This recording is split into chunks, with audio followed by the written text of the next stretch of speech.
지금 사사기 말씀으로 우리가 함께 나누고 있는데, 사사기에서는 아주 계속 반복되는 게 있어요. 타락, 심판, 회개, 구원, 또 타락, 이것을 계속 반복합니다. 가나안 땅을 정복한 이스라엘 백성들이 타락해요. 하나님이 미디안, 블레셋 이런 족속들이 쳐들어와 지배를 받게 합니다. 심판이에요. 그러면 고통 속에 회개하고 하나님께 부르짖습니다. 하나님, 우리 살려주십시오. 이 기도를 들으신 하나님이 기드온, 드보라, 입다 이런 사사들을 세워주십니다. 그래서 고통에서 벗어나 태평성대를 누리게 하십니다. 근데 그러면 또다시 죄 짓는 거예요. 또다시 심판당하고, 이게 타락, 심판, 회개, 구원, 이게 계속 반복되어집니다. 오늘 말씀이 이렇게 시작해요. 사사기 13장 1절이에요.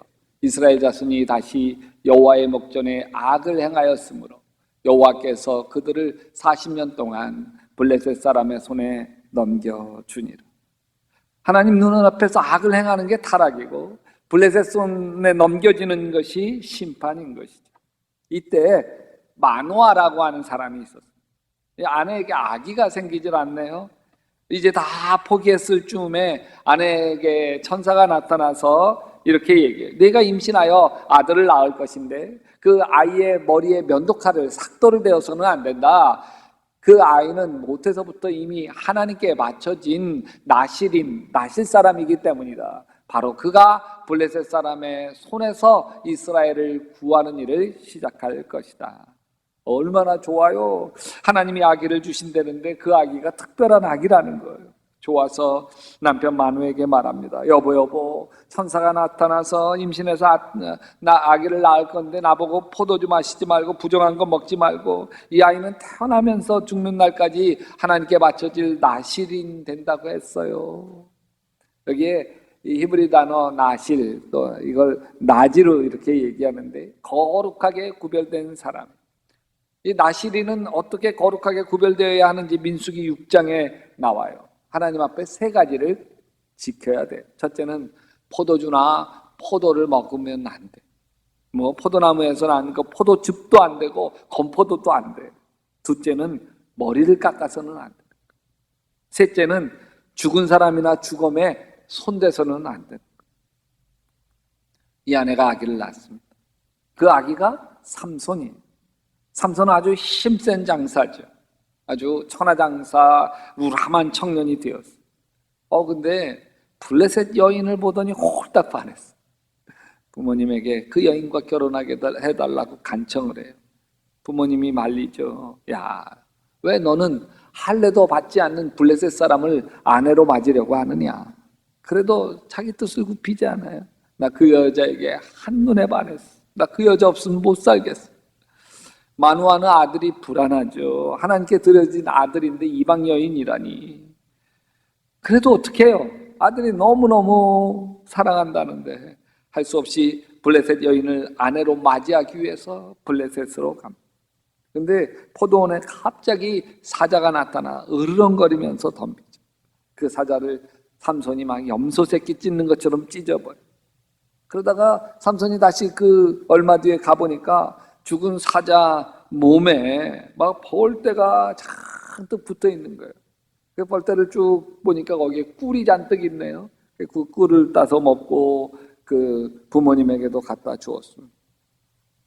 그리고 블레셋 여인을 아내로 맞이해서 일주일 동안 결혼 잔치를 합니다. 근데 블레셋 결혼 하객으로 청년 한 30명 정도가 몰려왔어요. 그 청년 보더니 삼손이 수수께끼를 냅니다. 여러분이 알아맞히면 내가 모시옷 30벌과 겉옷 30벌을 내놓고, 여러분이 못 알아맞히면 나에게 모시옷 30벌과 겉옷 30벌을 주시도록 하면 어떻겠어? 좋다고. 뭐든지 내보라고. 그래서 수수께끼를 내.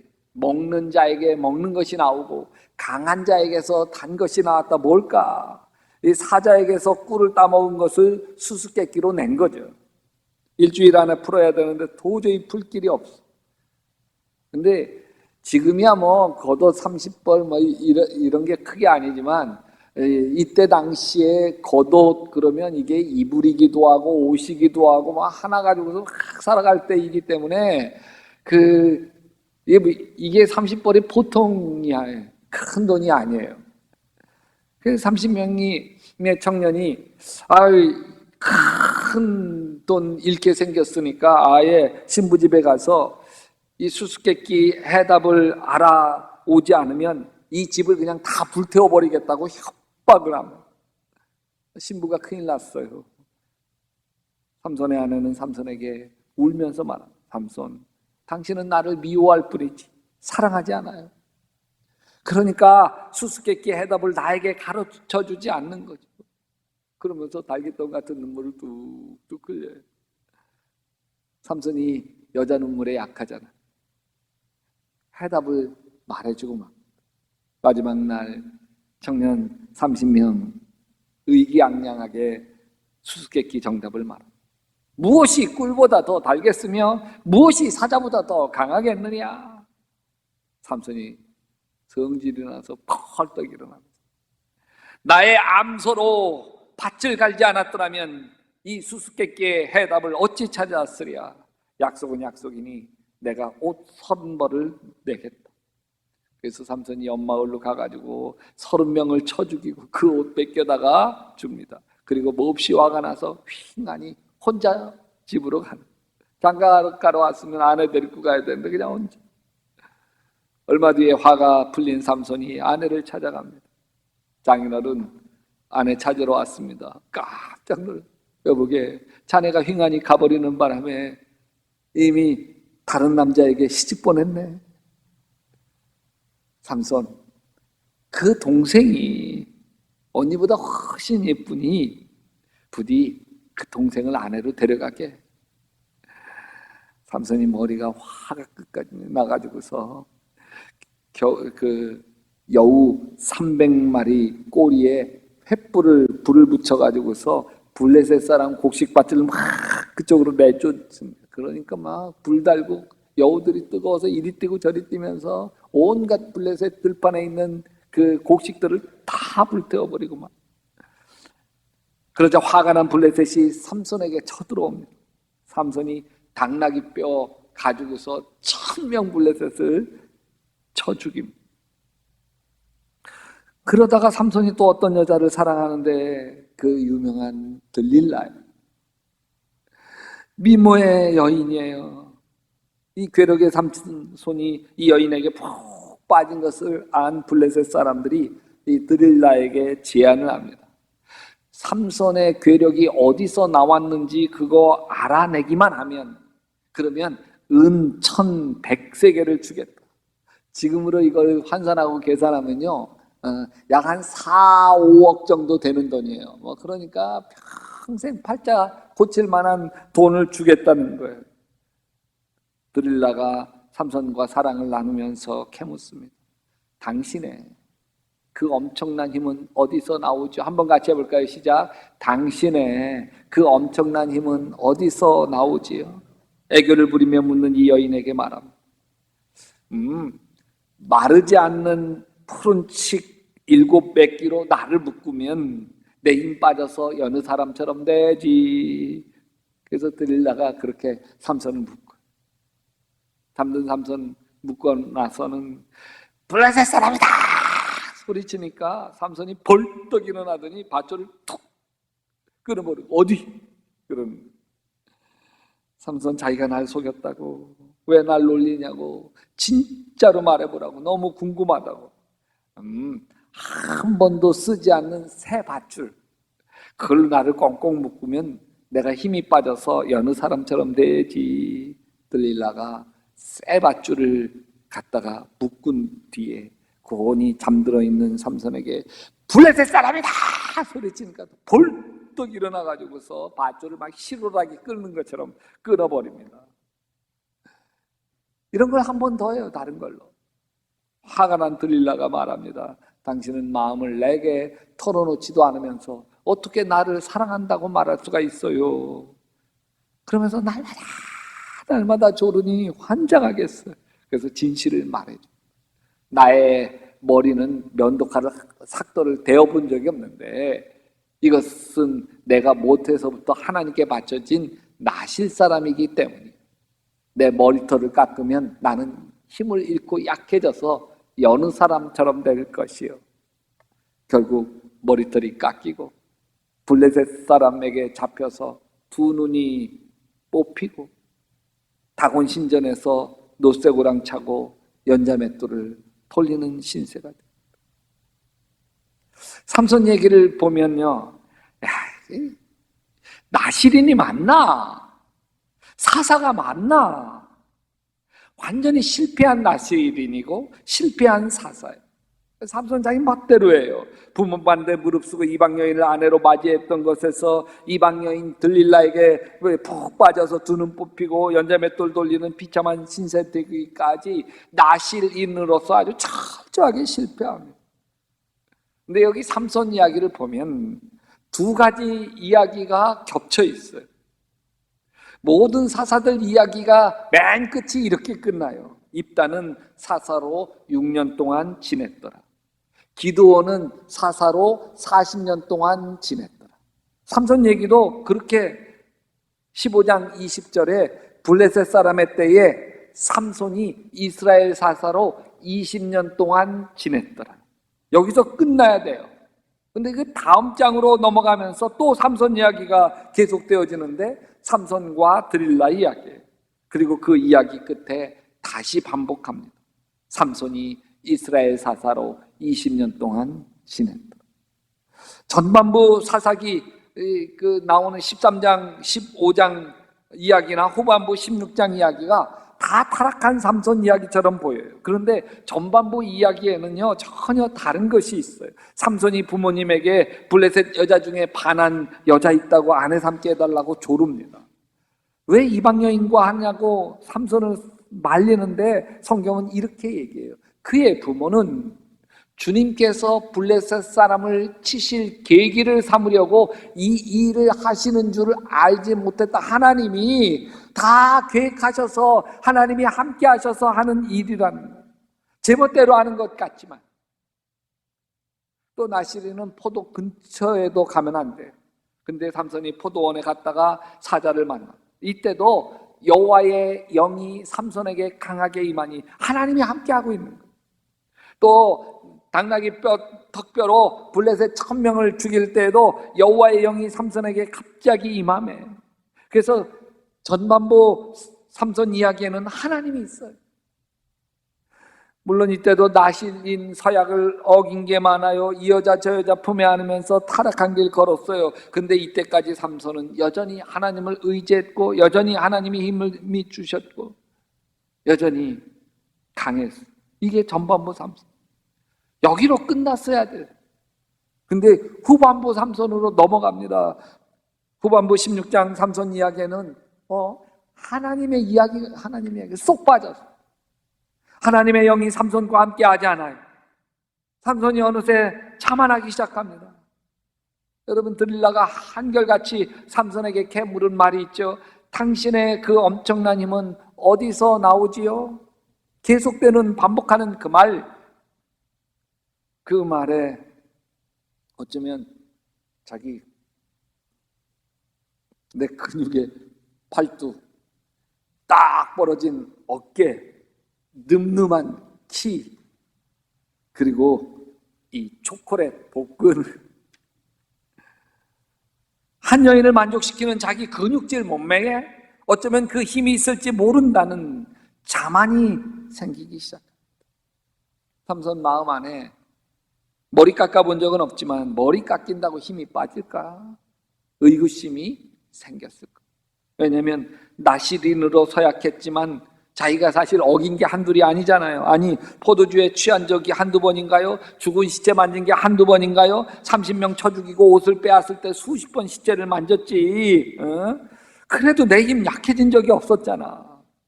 머리 깎는다고? 있던 내 힘 어디 가겠어? 저는 그 마음으로 들릴라에게 머리카락의 비밀을 얘기했다고 봐요. 참 바보 같습니다.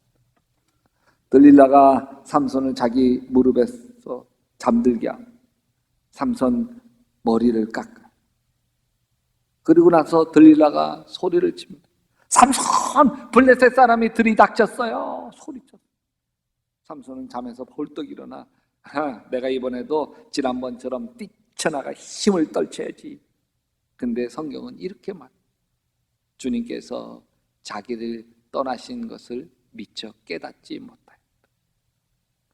삼손이 완전히 하나님을 떠났을 때 하나님도 삼손을 떠나.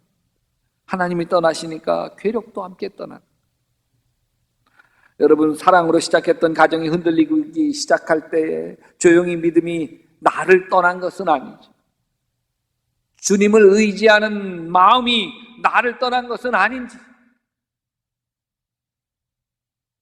자녀가 방황하고 부모인 이 마음을 참 아프게 할 때 조용히 하나님의 은혜가 우리 가정을 떠난 것은 아닌지. 코로나로 우리가 마음껏 예배드리고 마음껏 은혜 받고 마음껏 하지 못하던 사이에 어느새 우리의 믿음이 떠나가고 있는 건 아닌지. 어느 날 세례 요한의 제자들이 예수님께 와서 물어요. 우리와 바리새파 사람들은 자주 금식을 하는데 왜 선생님의 제자들은 금식하지 않습니까? 예수님이 이렇게 말씀하십니다. 혼인 잔치에 손님들이 신랑이 자기와 함께 있는 동안에 슬퍼할 수 있느냐? 그러나 신랑을 빼앗길 날이 올 터이니 그때는 그들이 금식할 것이다. 여러분, 예수님은 결코 우리를 떠나지 않습니다. 그러나 내 마음에 예수님에 대한 믿음이 떠나기 시작하고 예수님의 은혜와 사랑이 식어지기 시작할 때 그때가 신랑을 빼앗긴 때인 거고 그때가 금식하며 하나님께 기도로 나올 때. 아멘. 나실인 삼손은 세상과 구별하여 하나님께 자신을 드린 사람. 세 가지를 금했어야 돼요. 근데 삼손은 그러지 못해. 하나님 부름받은 자였지만 얼마나 많이 흔들리는 사람이었는지, 유혹에 의해 아주 약한 사람. 근데 하지만 하나님이 삼손을 포기하자.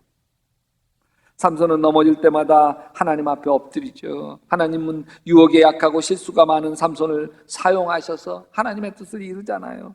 삼손이 부모님 반대를 무릅쓰고 블레셋 여인을 사랑하게 되었지만 하나님은 그것을 블레셋 민족을 심판할 수 있는 계기로 삼으셨죠. 여러분, 삼손 몸은 장사지만 그 믿음과 의지는 얼마나 허약한지. 근데 여러분, 힘은 중요하지 않습니다. 가진 능력이나 재정도 돈도 중요하지 않습니다. 하나님 우리에게 요구하는 것은 대단한 것을 요구하는 게 아니에요. 오직 하나, 하나님을 의지하는 마음. 난 하나님이 없으면 아무것도 아니에요 라는 단순한 믿음, 그거 안 하면 좋겠습니다. 블레셋 사람들이 삼손을 사로잡아 두 눈을 뽑고 감옥에서 연자맷돌을 돌리게 했습니다. 정말 12명의 이스라엘 사사 중에 이처럼 비참한 사사는 없었습니다. 블레셋 사람들이 다곤 신전에서 큰 제사를 드리며 떠듭니다. 우리의 원수 삼손을 다곤 신이 우리 손에 넘겨주셨다. 우리 땅을 망쳐놓은 원수, 우리 백성을 많이 죽인 삼손을 우리 다곤 신이 우리에게 넘겨주셨다.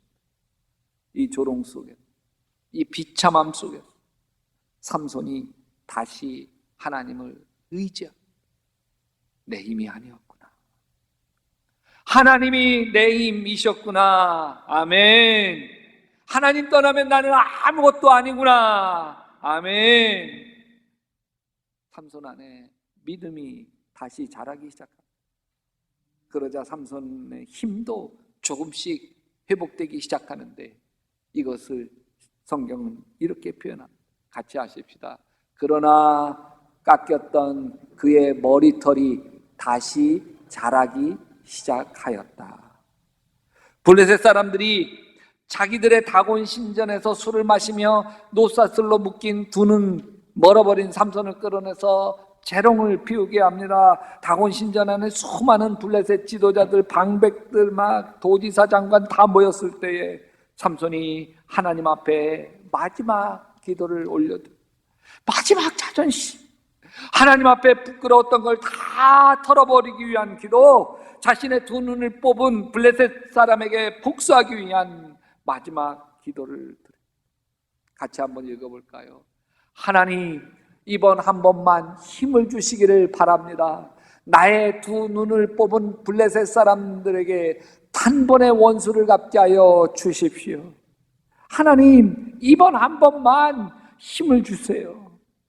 삼손이 죽기로 작정합니다. 두 눈이 먼 삼손이 그 신전에 서서 나도 죽고 여기 모인 원수들도 다 죽이겠다는 생각을 했어요. 죽음을 각오하고 마지막으로 하나님께 부르짖습니다. 하나님, 이번 한 번만 힘을 주십시오. 제발 이번 한 번만 힘을 주십시오. 그리고 다곤 신전을 또 바치고 있던 그 두 기둥이 있었는데 그 두 기둥 사이에 서서 하나님, 그러자 두 기둥이 밀려가면서 무너지고, 기둥이 무너지자 천장에 있던 석가래 돌막 다곤 신전이 무너져서 그 안에서 많은 블레셋 사람들이 죽습니다. 사사기 16장 30절은 이렇게 삼손이 죽으면서 죽인 사람이 그가 살아있을 때에 죽인 사람보다 더 많았다. 여러분 가운데 고난당하는 분이 있습니까? 어려움을 겪는 분이 있습니까? 하나님 앞에 결사적인 마음으로 기도하십시다. 하나님, 이번 한 번만 나로 강하게 하여 주시옵소서. 하나님, 우리 가정이 나에게 달려 있습니다. 우리 회사가 나에게 달려 있습니다. 하나님, 이번에 나로 강하게 하여 주시옵소서. 나에게 힘을 주시옵소서. 여러분, 우리 자신의 힘으로 다 해봤잖아요. 이 방법, 저 방법 다 써봤잖아요. 내 힘으로 되시던가요? 내 생각대로 되시던가요? 하나님이 도와주시지 않으면 안 된다는 거 아시잖아요. 여러분, 오늘 말씀에 우리가 귀 기울여야 할 말이 있어요. 그것은 삼손이 한 말이 아니에요. 오히려 들릴라가 한 말이에요. 사사기 16장 6절에 같이 한번 읽어볼까요? 당신의 그 엄청난 힘은 어디서 나오지요? 여러분, 우리에게 묻는 거예요. 주님이 우리에게 묻습니다. 너의 힘은 어디서 나오니? 이 세상을 살아가는, 코로나 이 세상을 뚫고 가는 너의 힘은 어디서 나오지? 주머니 두둑한 것이 여러분의 힘이었나요? 내가 마음 먹는 대로 될 것 같았던 내 자신감이 내 힘이었나요? 그렇게 자신만만했던 것이 다 꺾이지 않으셨습니까? 건강, 그렇게 자신만만했는데 이제는 안 되잖아요. 자녀는 여러분 생각대로 되시나요? 여러분 배우자는, 저도 결혼해서 30년 넘게 살았지만 살수록 더 어려운 게 배우자예요. 네, 안 되잖아요. 삼손 머리카락 잘린 것처럼 그렇게 우리가 무기력해져 있지 않습니까? 그런데 여러분, 삼손 머리카락이 다시 자라기 시작합니다. 여러분, 하나님의 은혜가 다시 자라기 시작합니다. 우리는 넘어지고 흔들려도 여전히 우리를 사랑하시고 우리를 아끼시고 우리를 도우시고, 아멘, 우리를 인도하시는 하나님의 은혜가 우리 속에 자라기 시작하는 걸 믿음으로 볼 수 있게 되시기를. 그래서 저들에게는 하나님이 떠났고 우리에게는 하나님이 함께 하시니 저들은 우리의 밥이라고, 그렇게 담대하게 하나님이 나의 힘이라고 고백할 수 있게 되시기를 주님의 이름으로 축원합니다. 축원합니다.